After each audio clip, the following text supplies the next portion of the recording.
Viral, aksi Polantas tendang pengendara motor kabur saat razia, jatuh tersungkur. Beredar di media sosial sebuah video yang memperlihatkan seorang pengendara sepeda motor yang jatuh tersungkur usai ditendang polisi karena akan kabur saat sedang dirazia.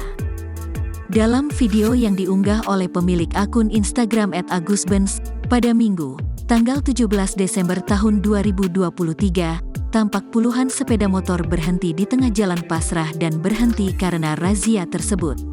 Terlihat seorang pria pengendara sepeda motor berjaket hitam kabur menghindari razia.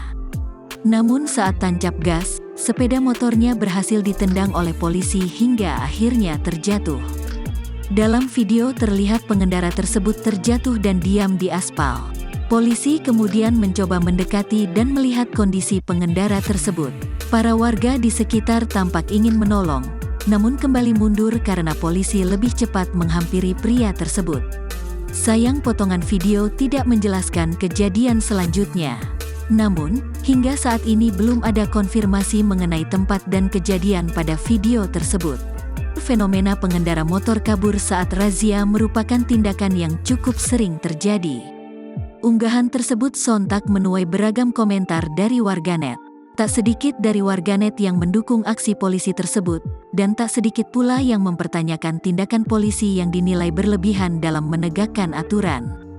Dilansir dari kompas.com, Budianto, sebagai pemerhati masalah transportasi dan hukum mengatakan, dalam melaksanakan pemeriksaan kendaraan bermotor, petugas kepolisian berwenang menghentikan kendaraan, meminta keterangan dan melakukan tindakan lain menurut hukum secara bertanggung jawab.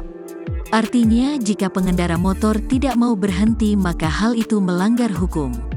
Budianto mengatakan, dalam Undang-Undang Lalu Lintas dan Angkutan Jalan Pasal 104 Ayat 3 berbunyi pengguna jalan wajib mematuhi perintah yang diberikan oleh petugas sebagaimana dimaksud pada ayat 1. Ketentuan pidana diatur dalam Pasal 282 UU Nomor 22 Tahun 2009, dipidana dengan pidana kurungan 1 bulan atau denda paling banyak Rp250.000, katanya.